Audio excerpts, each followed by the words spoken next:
Hello and welcome to Indian school of coding. और आज हम लोग डिस्कस करेंगे पीएचपी के सीरीज में कॉन्स्टेंट्स के बारे में।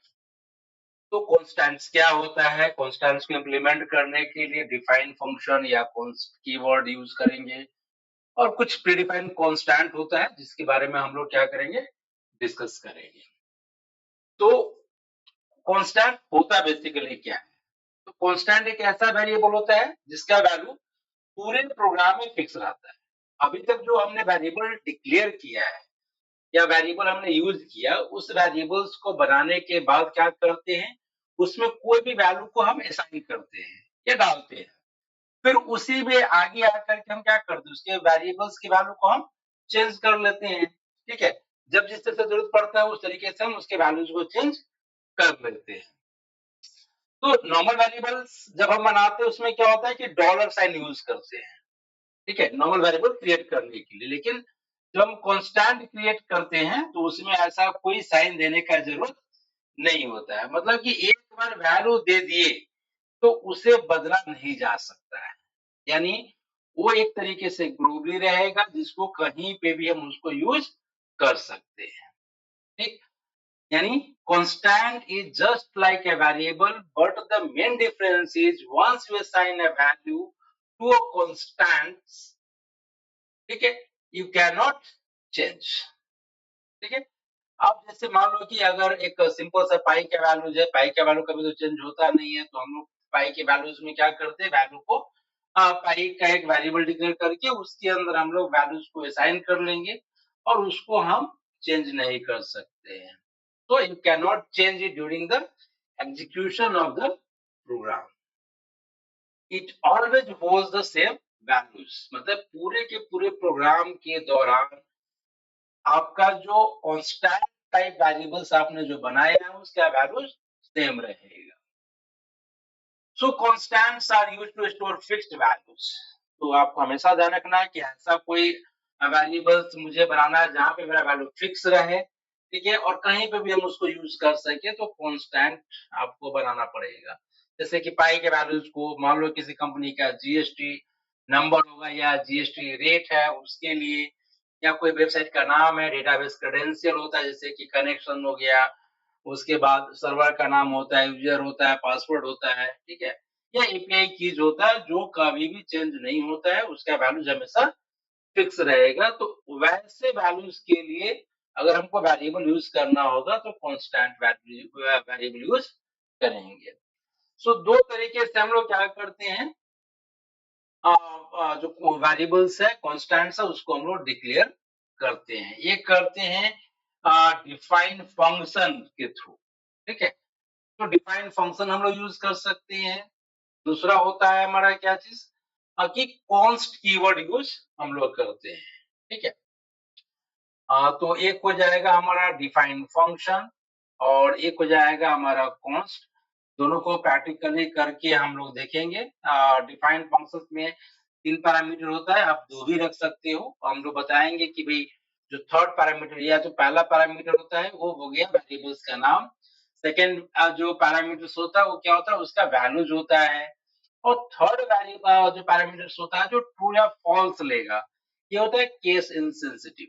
मतलब अगर ट्रू रहेगा तो इस जो वेरिएबल्स का जो हमने नाम लिया है, तो किसी भी तरीके से आप यूज कर सकते हो, अपर केस लोअर केस कोई फर्क नहीं पड़ेगा। लेकिन अगर हम फॉल्स यूज करेंगे तो क्या होगा कि जिस तरीके से वेरिएबल्स हमने बनाया है सेम उसी तरीके से इसको यूज करना पड़ेगा। ये केस सेंसिटिव होता है। ठीक है, तो इसका हम लोग प्रैक्टिकल करके देखेंगे। और कॉन्स्ट में सिंपल सा कॉन्स्ट कीवर्ड यूज करते हैं, फिर वेरिएबल्स का नाम देते हैं, फिर वैल्यू में साइन करते हैं। इस तरीके से कुछ चीजें हैं, कुछ बातें हैं जो मुझे ध्यान रखनी पड़ेगी जब हम कांस्टेंट यूज करेंगे तो। ठीक है, जैसे कि जो वेरिएबल्स होता है, ठीक है, वो डॉलर साइन यूज करना पड़ता है बिफोर, सॉरी, कोई डॉलर साइन उस वेरिएबल्स के नाम में यूज नहीं होता है। By default constants are global, यानी जो कांस्टेंट्स हम बनाते हैं उसका जो नेचर होता है ग्लोबल होता है, कहीं पे भी हम उसका यूज कर सकते हैं अपने प्रोग्राम के अंदर। बोला कि once defined you can not change और अनसेट अ कांस्टेंट, यानी एक बार आपने डिफाइन कर लिया तो उसको आप चेंज नहीं कर सकते हो। फोर्थ है कि first letter of variable should be alphabets और अंडरस्कोर, आप नंबर नहीं दे सकते हो, पहला कैरेक्टर्स या फिर और भी कोई कैरेक्टर्स नहीं दे सकते हो। इसके अलावा है कि कांस्टेंट एरे भी आप बना सकते हो, ठीक है? और उस कांस्टेंट एरे को भी आप यूज कर सकते हो। सिंपल तरीका है कि सपोज करो कि आप एक बिजनेस कर रहे हो, तो बिजनेस में आपका क्या होता है, एक आपका कंपनी का नाम होता है, या आप एक सेंटर चलाते हो तो सेंटर का एक नाम होता है, ठीक है? जैसे हमारे केस में हमारा क्या एक सेंटर है, इंडियन स्कूल ऑफ कोडिंग, और अगर हम प्रोग्राम बनाते हैं तो हम चाहेंगे कि जो मेरा सेंटर का नाम है, या जो मेरी इंस्टीट्यूट्स का नाम है, कोचिंग सेंटर का नाम है, ठीक है? ये फिक्स रहे, ये कहीं पे भी उसका नाम चेंज ना हो, क्योंकि नाम चेंज होता नहीं है कभी, ठीक है? जैसे जीएसटी नंबर आपने लिया, वो कभी चेंज नहीं होगा आपका, ठीक है? तो ऐसे वैल्यूज के लिए क्या करना पड़ेगा, कांस्टेंट यूज करना पड़ेगा। तो चलो इसको हम लोग क्या करते हैं, प्रैक्टिकली एक बार करके देखते हैं। तो हम लोग कहाँ पे आते हैं, यहाँ पे हमने क्या किया है, जैम सर्वर है, जैम सर्वर हमने ऑलरेडी स्टार्ट कर दिया है, जो हमारा अपाचे सर्वर है, ठीक है? और यहाँ पे एक फाइल मैंने ऐड कर लिया है, पीएचपी फाइल, और एक पहले से मैं एक क्या कर लिया, यहाँ पे प्रोजेक्ट फोल्डर मैंने बनाया, पीएचपी प्रोजेक्ट, उसी के अंदर मैं क्या करूंगा, सारा फाइल्स को बनाऊंगा, ठीक है? तो यहाँ पे एक कांस्टेंट डॉट पीएचपी है, जो आप न्यू करके यहाँ से ऐड कर सकते हो, एक्सटेंशन डॉट पीएचपी रहेगा। पीएचपी में बाकी एचटीएमएल कोड जो भी आपको लिखना है लिख सकते हो, पीएचपी का जो कोड लिखोगे इस वाले टैग के अंदर आपको लिखना पड़ेगा, ठीक है? तो यहाँ पे पहले हम पहले जो यूज करते हैं ना, डिफाइन कीवर्ड यूज करते हैं, तो यहाँ पे लिखेंगे डिफाइन, ठीक है? और फिर ब्रैकेट्स में देंगे मान लो कि इंस्टीट्यूट का नाम देते हैं INST, और उसको डबल कोट में देना पड़ेगा, तो INST अंडरस्कोर नेम, ठीक है? और वैल्यू जो रहेगा मेरा वो है इंडियन स्कूल ऑफ कोडिंग, ठीक है? अब मैं थर्ड पैरामीटर छोड़ देता हूँ, मैं देखता हूँ कि कैसे इसका यूज करना है, ठीक है? दूसरा एक और वेरिएबल्स में बना लेता हूँ, कांस्टेंट टाइप, इसमें मैं देता हूँ एड्रेस, ठीक है? और यहाँ पे मैंने दिया एड्रेस, जो भी एड्रेस है वो दे दिया यहाँ पे, ठीक है? अब क्या करते हैं, इसको जस्ट एक इको कीवर्ड यूज करके जो इसका आउटपुट में देखता हूँ, आउटपुट क्या आ रहा है, तो यहाँ पे मैं इसको क्या कर रहा हूँ, डबल कोड में लिखता हूँ, वेलकम टू, ठीक है? ये जस्ट एक फॉर्मेट में दे रहा हूँ अपने तरीके से, ठीक है? और वेरिएबल्स के वैल्यूज को मुझे क्या करना है, दिखाना है, तो यहाँ पे हम डॉट कीवर्ड यूज करेंगे, क्या करता है, कॉनकाटिनेट करता है, ठीक है? और यहाँ पे मैं दे देता हूँ वेरिएबल्स का नाम, तो इंस्ट अंडरस्कोर नेम, ठीक है? इंस्ट अंडरस्कोर,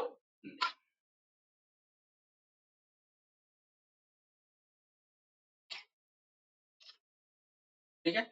और यहाँ पे फिर डॉट दे देता हूँ, और एक मैं लिख देता हूँ BR में, लाइन ब्रेक करने के लिए यहाँ पे मैंने लिख दिया, और फिर एक इसी को मैं कॉपी पेस्ट करता हूँ, और यहाँ पे मैं लिख देता हूँ एड्रेस,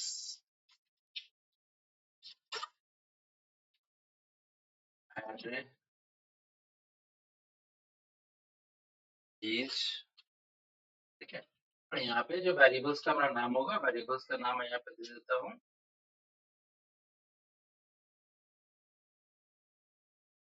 सॉरी यहाँ पे डबल कोड देना होगा, डबल कोड, यहाँ पे जो नाम है यहाँ पे मैं देता हूँ ADDRE एड्रेस, ठीक है? अब मैं इसको सेव करता हूँ, सेव करने के बाद इसका आउटपुट मैं ब्राउज़र में ओपन करता हूँ। रिफ्रेश यहाँ पे क्या है कांस्टेंट, इस पे मैं क्लिक करता हूँ। एक एरर आ रहा है। एरर क्या आ रहा है? Syntax error, unexpected end of file expecting the variables something इस तरीके से दिया हुआ है। सो एक बार मैं देख लेता हूँ कि कहाँ पे एरर है। तो एरर आ रही है क्या? हाँ, यहाँ पे एक एरर है। अब मैं इसको जाता हूँ, फिर से यहाँ पे रिफ्रेश करता हूँ। तो welcome to Indian school of coding आ गया, एड्रेसेस धनबाद। ठीक है। अब आप क्या करते हो, यहाँ पे यूज करते हो स्मॉल आई अगर, ठीक है। अब मैं इसको सेव करता हूँ और फिर मैं रिफ्रेश करता हूँ। एरर आ गया। क्या एरर है? Undefined constant inst underscore name. मतलब जो वेरिएबल्स मैंने यहाँ पे यूज किया है, बोल रहा है कि इस नाम से कोई भी वेरिएबल नहीं बना हुआ है। जो मैंने वेरिएबल बनाया वो वेरिएबल क्या है?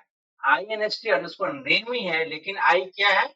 कैपिटल है। यहाँ पे मैंने स्मॉल यूज किया, यानी जो बाय डिफॉल्ट जो थर्ड पैरामीटर ले रहा है वो क्या ले रहा है? फॉल्स ले रहा है। मतलब कि फॉल्स लेने का मतलब हो गया कि जो वेरिएबल्स को हम यूज करेंगे एज इट इज यूज करेंगे और केस सेंसिटिव होगा। ठीक है। तो अगर मैं यहाँ पे लिख देता हूं ट्रू, अब मैं इसको रिफ्रेश करता हूं, ठीक है, तो भी एरर एक आ रहा है। क्या एरर आ रहा है? True true.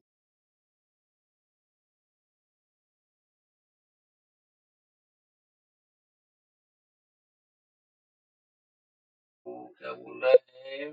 अनडिफाइंड वही ignore sensitive relation case sensitive constant is no longer supported when argument has case insensitive is ignored since declaration of case sensitive constant is no longer supported। ये support नहीं कर रहा है अब, इसीलिए इसको आपको सपोर्ट नहीं कर रहा।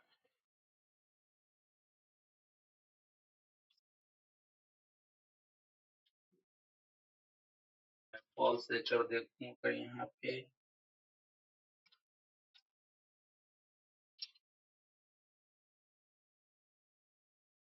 तो अगर error undefined constant is this one, false में बाय डिफॉल्ट है। और यहाँ पे मैं लेता हूँ आई। अब मैं इसको रिफ्रेश करता हूँ, ये काम कर रहा है। लेकिन जब मैं ट्रू करता हूँ यहाँ पे ये इसको सपोर्ट नहीं कर रहा है। अच्छा, वार्निंग है। ठीक है, तो ये वार्निंग है। ये क्या कर रहा है? बोल रहा है कि argument 3 case insensitive is ignored since declaration of case insensitive constant is no longer supported. समझ में आया? यानी अब ये चीज सपोर्ट नहीं करेगा। वार्निंग आपको यहाँ पे दिया है, लेकिन जब आप यूज करोगे तो काम नहीं करेगा। उसको इग्नोर नहीं कर रहा है क्योंकि वो सपोर्ट नहीं कर रहा है। ठीक है, यानी बाय डिफॉल्ट अब जो चीज होगा वो क्या है कि आपका जो वैल्यूज है वो हमेशा क्या रहेगा? केस सेंसिटिव रहेगा। ठीक है, तो ये चीज हमने देख लिया यहाँ पे। तो ये क्या हो रहा है? हमारा काम यहाँ पे कर रहा है। दूसरा चीज हमेशा ध्यान रखना है, ठीक है, कि आपका यहाँ पे जो हमने क्या किया, मान लो कि एक वेरिएबल्स के नाम में हमने ए वाला लिया, वन लिखने में काम करता है कि नहीं करता है। यानी स्टार्टिंग किया एक पर्टिकुलर, बोल रहा है syntax unexpected floating point number one expecting, यानी आप कोई भी जो वेरिएबल्स का नाम है वो आप नंबर से स्टार्ट नहीं कर सकते हैं। सपोज को मैं अंडरस्कोर यूज करता हूं तो मेरा काम करता है कि नहीं? ठीक है, अब यहाँ पे देखते हैं मेरा काम यानी जो वेरिएबल्स होगा, जो कांस्टेंट बनाएंगे तो उसमें फर्स्ट जो कैरेक्टर होगा, वो फर्स्ट लेटर जो होगा वो या तो अंडरस्कोर हो सकता है या अल्फाबेट्स हो सकता है, नंबर्स या और कुछ नहीं हो सकता है। ठीक है, इसी तरीके से हम लोग क्या कर सकते हैं, एरे भी बना सकते हैं। ठीक है, एरे भी बना सकते हैं। तो एरे के लिए क्या करना है, डिफाइन कीवर्ड यूज करके इस तरीके से हम लोग क्या करेंगे, एरे भी बना सकते हैं। तो एरे भी बनाकर एक बार चेक कर लेते हैं। तो यहाँ पे हमने क्या किया, यूज किया डिफाइन। ठीक है, और डिफाइन में क्या किया, यहाँ पे सबसे पहले वेरिएबल्स का नाम दिया हमने। तो हमने लिखा यहाँ पे suppose COUR,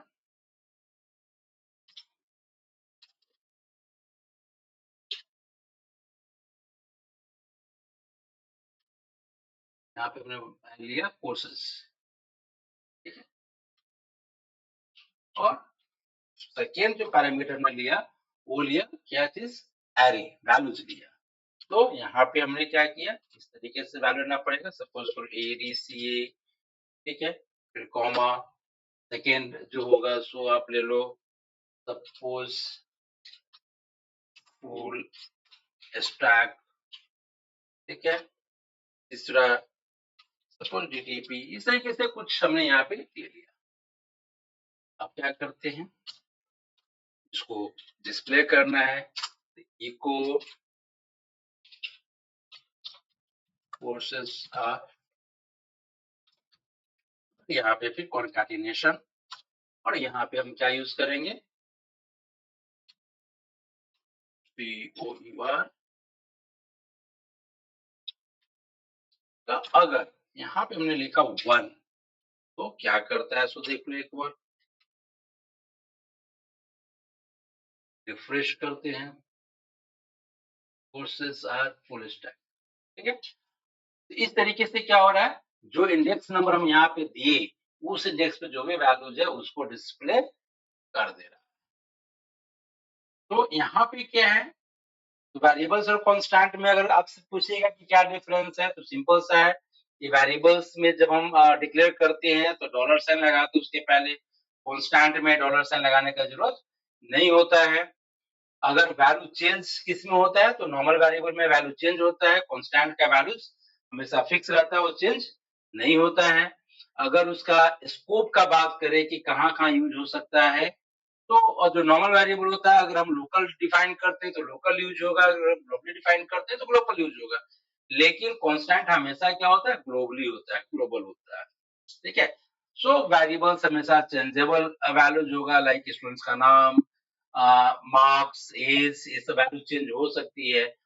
constants fix values like institute का नाम, जीएसटी नंबर, जीएसटी रेट, पाई का वैल्यूज, एपीआई कीज, ये सब चीज हम यहाँ पे यूज करते हैं। ठीक है, तो इस तरीके से हमने क्या किया, यहाँ पे देखा कि HTML वगैरह, सॉरी, जो हमारा कांस्टेंट है, कांस्टेंट को कैसे हम लोग बनाते हैं, कैसे उसको यूज करते हैं। ठीक है, दूसरा चीज है हमने डिफाइन यूज किया है। आप क्या यूज कर सकते हो, एक कॉन्स्ट कीवर्ड भी यूज कर सकते हो। तो डिफाइन होता है, दूसरा क्या होता है, कॉन्स्ट। तो कॉन्स्ट में कैसे हम लोग यूज करेंगे। ठीक है, तो कॉन्स्ट में एक बार यूज करके हम लोग देख लेते हैं, ये कीवर्ड यूज करते हैं कॉन्स्ट का। तो यहाँ पे सपोज करो एक वेरिएबल्स लेते हैं कॉन्स्ट। ठीक है, सपोज करते हैं नेम इक्वल टू। ठीक है, अब इको करते हैं, तो इको, और यहाँ पे देते हैं योर नेम इज डॉट, और यहाँ पे देते हैं नेम। ठीक है, यहाँ पे हम कर देते हैं BR, ताकि लाइन को ब्रेक कर देगा, अदरवाइज एक ही लाइन में शो होगा।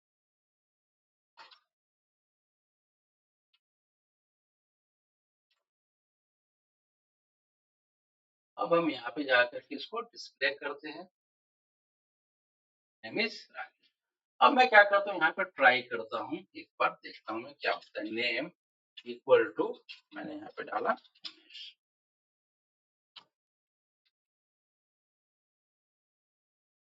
एक एरर आ गया, अनएक्सपेक्टेड टोकन इक्वल टू, मतलब यहाँ पे जो हम यूज कर रहे हैं उसको चेंज करने का कोशिश कर रहे हैं, ये चेंज ठीक है? यानी जब हम कांस्टेंट बनाते हैं, तो उसको हम चेंज नहीं कर उसके वैल्यूज़ को चेंज नहीं कर सकते।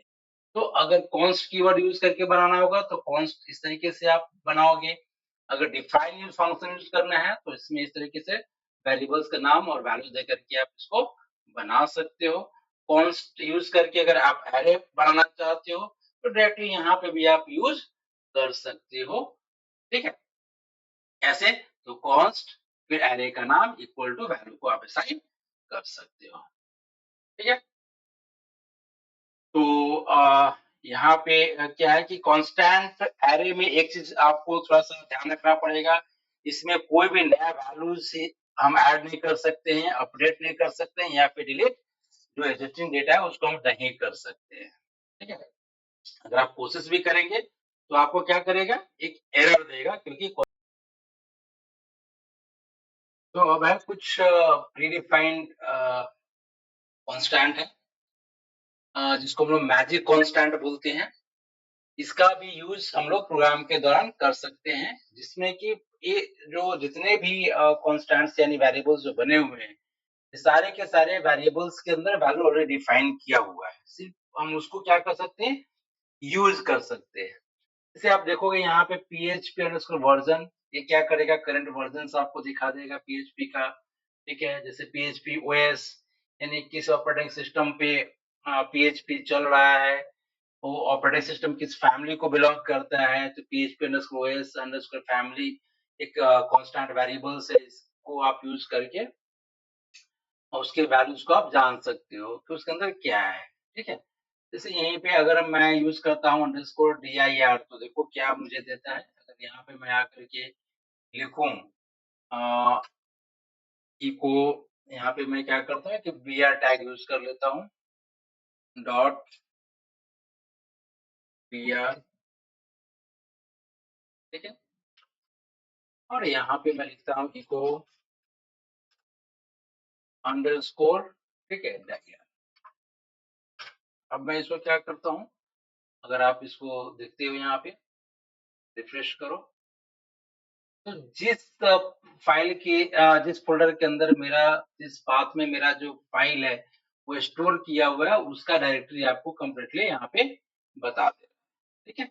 इस तरीके से इसके अंदर बहुत सारे क्या है, 2 कांस्टेंट्स बने हुए प्रीडिफाइन इसको बोला जाता है, इसको आप यूज़ कर लेना। इसको एक-एक करके आप देखना कि इसका वैल्यूज़ क्या आपको डिस्प्ले करता है। ठीक है? तो अभी तक हम लोगों ने डिस्कस किया है इस सीरीज में कि कांस्टेंट्स क्या है, कांस्टेंट्स को इम्प्लीमेंट करने के लिए डिफाइन फंक्शन हमने यूज़ किया, कॉन्स्ट कीवर्ड यूज़ किया और कुछ प्रीडिफाइंड कांस्टेंट है जिसके बारे में हम लोगों ने डिस्कस किया है। ठीक है? तो आप इसको प्रैक्टिस करते रहना इसका प्रैक्टिकल एक-एक चीज़ को आप देखते रहना और अगर कोई डाउट होता है तो मुझे कमेंट करना, ठीक है? और अभी फिर नेक्स्ट जो वीडियो मैं अ, अभी बनाऊँगा, ठीक है? उसके फिर वहाँ पे बहुत सी चीज़ें होंगी उस वीडियोज़ में, तो आप वीडियो को देखते रहना, वॉच करते रहना वीडियोज़ को, बहुत सी चीज़ इसमें आएगा फ्यूचर में और आपको इस जितने भी वीडियो जो सीरीज़ इस जो पीएचपी का बना रहे हैं, इसमें बेसिक से लेकर एक-एक चीज़ को हम डिफाइन करेंगे और एडवांस भी इसमें इंक्लूड रहेगा, ताकि आप पीएचपी यूज़ करके और जो डेटाबेस है उसको यूज़ करके लारावेल जो फ्रेमवर्क है उसको यूज़ करके हम एक अच्छा-सा प्रोजेक्ट बना सकें। चलो फिर मिलते हैं नेक्स्ट वीडियो में।